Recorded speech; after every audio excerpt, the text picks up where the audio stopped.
आज आपण बनवणार आहे वांग्याची भाजी। वांगे चिरून मिठाच्या पाण्यात टाकून घेतलेले आहेत।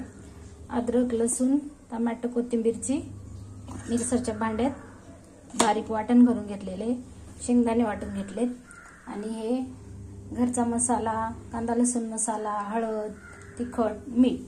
चला तर मग आपण बनवूया आता वांग्याची भाजी। त्याच्यासाठी आपण आता कढईत तेल टाकून घेऊया।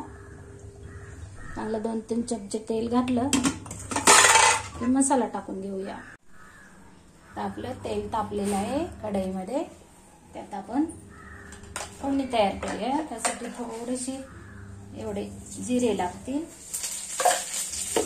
आता मस्त तेल तापले, हे जे आपण वाटण केलेले ते टाकून घेऊया। हे वाटण चांगलं